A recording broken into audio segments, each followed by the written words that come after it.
Hello, my front-end friends, and welcome to my podcast, General Musings. My name is Kevin, and in this podcast, I talk about whatever is front of mind for me in any given week, usually in some way that's related to front-end development, though this week is going to be one of those weeks where we diverge off of front-end specifically a little bit, though we'll tie it all together in the end, because I think what I'm going to be talking about definitely can tie into things in a more general sense in a way.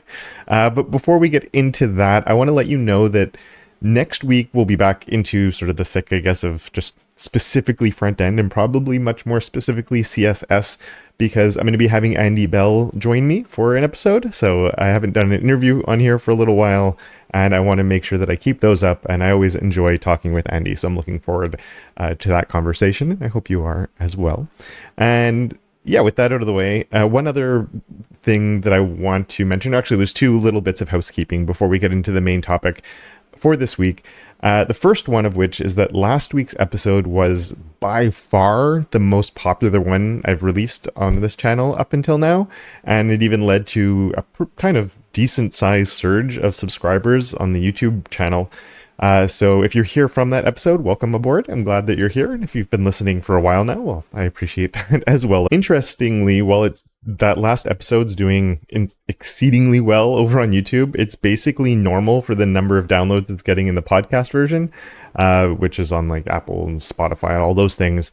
And I think it mostly comes down to YouTube having decent discoverability for new listeners, because it'll show things in the home feed. And at this point, I'm guessing YouTube knows who I am, like across both channels, because I think like the most views are actually coming from people's home feeds.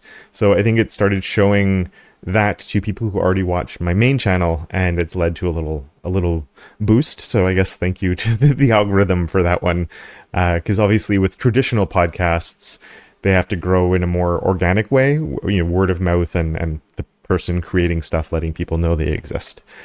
But you're not really here for the getting into the content creation side of things. And that's not what we're going to be talking about. Don't worry. One last bit of housekeeping that I want to do before we get into the main topic, which this one's actually related to development, is I want to give a quick shout out to Miriam Suzanne, who's going to be hosting a CSS layouts workshop. And this isn't a sponsored spot or anything like that. It's just, I know her workshop is coming up. And I also know that a lot of people struggle with layouts with CSS. And if there's someone you're going to learn CSS layouts from, I really do think Miriam, you can't go wrong learning it from Miriam. It's a completely online workshop. It's going to be taking place from the 28th to the 30th, and it covers everything from block to flexbox to grid to subgrid to container queries to box alignment and more. And everything you want to know about creating layouts and how it all works and pull it all together and all of that. And I really don't know of anyone who understands CSS layouts as well as Miriam does. And she did help write the spec for container queries and has been long involved in just the spec and in CSS. And she's just been long involved with CSS and knows it really well and very deeply, but she's also able to explain everything in ways that we can all understand, which is always something I strive for. And I always look for other people and I learn a lot from them on how they explain stuff. And Miriam's one of those people I've learned a ton from over the years.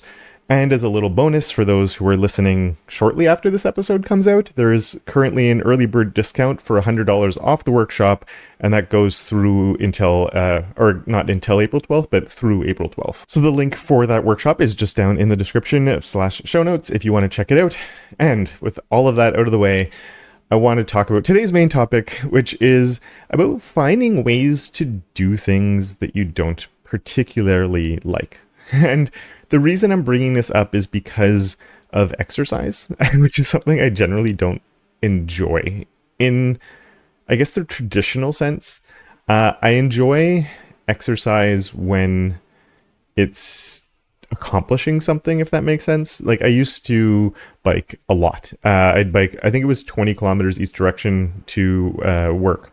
And I'd do it like 2 to 3 times a week. And I really enjoyed it. And I enjoy biking, but I don't enjoy biking unless I'm going somewhere. Like I can't get on a bike just to be like, oh, I'm going to go around to get exercise. I'm not motivated to get on my bike to come back to where I am. I know people have actually suggested to me things like You can get like the modern things now that like help motivate you for like if you're biking in your house and stuff like that. The stationary ones, and like I know that doesn't work for me either. I can't get motivated for like if I'm at the gym or going to a gym. I find I can't get motivated to exercise for the sake of exercise. I can do it for a while, but just as time goes on, I lose that motivation. And the reason I'm bringing this up is because, as I said, I promise this will all tie into how development in some way in a bit. But I also think if you're listening to this and you have trouble motivating yourself to exercise, it could be beneficial. And we all sit at desks all day long, so I do think it's important to move a little bit. And so about 9 months ago now, I started bouldering, which is like rock climbing. Thanks to my kids, they're the ones who convinced me to get into it after I'd put them in a summer camp where they were doing it. And I really, really enjoy it. I just went to go do it with them. And I'm like, oh, this is a lot of fun. And I want to keep doing this. And so I've sort of gone all in. I go 3 times a week, most weeks. But not only has it motivated me to go and do that because I enjoy it and it's fun. And then it's just like, first of all, it's a way to like go and do something else, but there's like problem solving involved in it. I don't know. There's a lot going on with it. You're focused on that. So it's a nice just escape from everything else while you're there and all of that side of things. But on top of that, because I want to get better at it, it's motivated me to get in better shape so I could be better at it and work on my strength a bit. And I'm also like super inflexible. Like I have flexibility issues, especially in my legs. And it's something that I've always been like, I should work on that. I should improve my flexibility because it's not good not to be flexible in general. And of course, I never did it. But with bouldering, flexibility is kind of important. And so now I've actually been motivated to work on my flexibility, not as much as I should be doing, but definitely much more than I ever before in my life. So that fun thing that I found has led to me doing the good things that I should have been doing always, because it's given me that like external motivation to be able to do it. I don't think that's the only way that we can make on fun things doable, if that makes sense. Like there's some stuff that I'm really good just in general at avoiding things that I don't like to do and finding an excuse to do something else instead.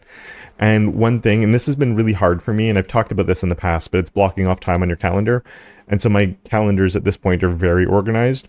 And I'm still very good at being like, oh, I should be doing that, but I'll do this instead. And I'll move that around so I can do it later. And then somehow that thing gets moved 6 times. But I'll eventually get around to doing it.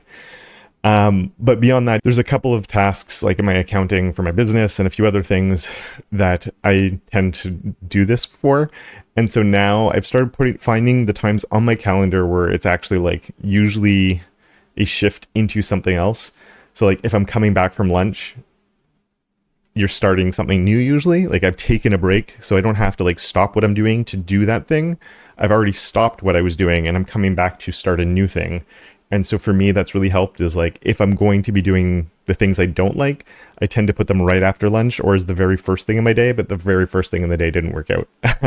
So I tend to put them as the very first thing after lunch, just so it's like, okay, I'll do that. Then I can move into the other things. And that's really helped me. And the other thing that, especially like I'm talking about flexibility, I sprained my wrist really bad a while ago and I've lost a lot of mobility in it. So I'm trying to stretch it and do all the different stretches and other things I need to do. And I keep forgetting about it. But if you've read the book Atomic Habits, it's about linking a habit you want to build with a habit you already have. And so for me, that's sort of worked. It's not really a habit that I have, but I'm trying to do it. So every time before I sit down at my desk, I do the stretches on my wrist. So first thing in the morning, before I go on my desk, do it. First thing after lunch, before I go into the thing I don't want to do. And anytime I take a break. If I get up to go get a glass of water, when I come back, I try and remember to do it. Don't do it every time, but it's just to build up that linking a habit. It's not really a habit sitting down at my computer desk, but you know what I mean. I guess it is in a way. I don't know, but whatever. Just another sort of strategy there that can be used. And there's definitely other ones as well. So if you have any, leave a comment down below, or if you're listening to this in the podcast version, comment on social media or anything else like that, to let me know what has worked for you. Because I'm always looking for things. Because as I said, I'm very good at finding ways to avoid doing what I should be doing. But right now I'm talking about this in ways that aren't related to web development. But as I've promised from the beginning, I do think all of this can actually be linked to web development as well. First of all, sometimes you just have tasks you don't want to do. So finding ways to put them either in your calendar or a time of day or whatever it is, where it's now something that like, okay, I can do that and then move on to the other things instead of just pushing it off. Again, that's easier said than done, but it can definitely help. And the main way I think it does lean in more to that is just anything that can become a grind. Like for me, sometimes learning can become a grind. I love learning new things, but it's like, I like learning new things like, oh, I'm playing with this demo and I'm having fun with it. Like sometimes when you're doing something that's a little bit more intense and you're going through like a bigger lesson or set like tutorials or a course or something, because it's not like this one feature you're trying to learn. It's a big topic you're trying to learn. It can definitely be a grind and it can definitely be boring. And so finding ways to make them more fun, the same way that I found an exercise that I enjoy that's more fun, but it's also encouraged me to do more as well. And I think you can take that type of thing into web development and learning and all of that. There's a bit of a caveat with this that I'll mention afterwards, but there's building side projects that are based on a hobby or interest that you have. Or it doesn't have to be a side project. It could just be a project if you're in the middle of learning.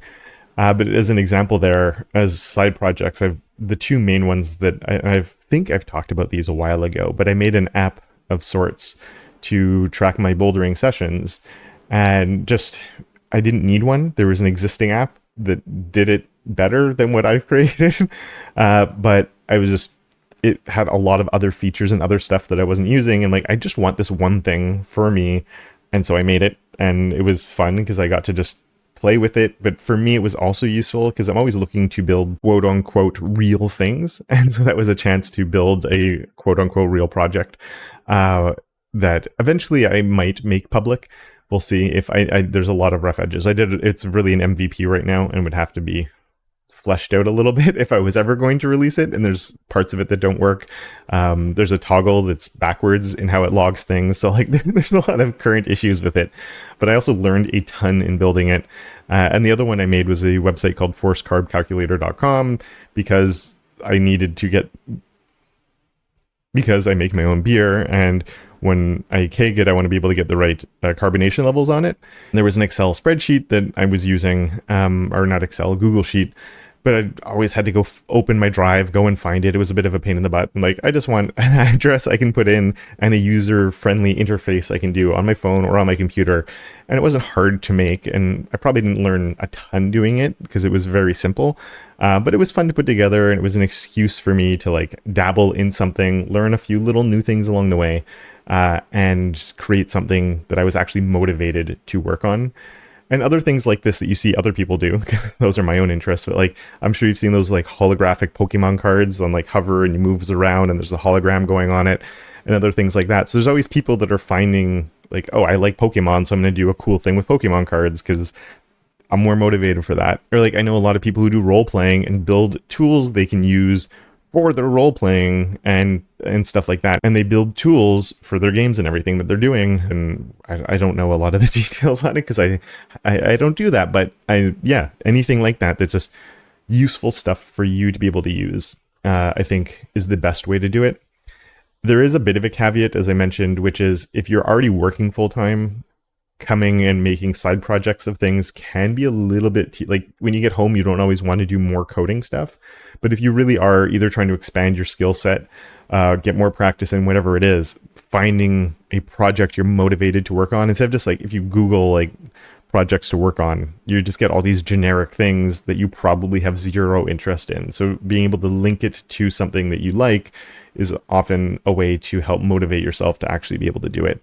And that's even means if you're reinventing the wheel. Just because another app or website or something like that already exists, it doesn't matter, right? As I said, the bouldering thing I did already existed.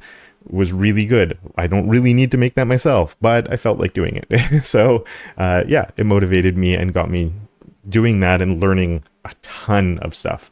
That was one of the, I got into backends and databases and all the stuff I don't do. So yeah, it was an interesting one, and definitely is not perfect, but maybe one day if I find the time for it, I'll dive back in to actually fix it up and make it public. But yeah, I think that's it for this week. So if you are interested in Miriam's workshop, don't forget about that. The link for it is down below. And if you're listening to this early enough, make sure you register right away so you can get that early bird discount. And with that, thank you so much for listening. And until next time, don't forget to make your corner of the internet just a little bit more awesome.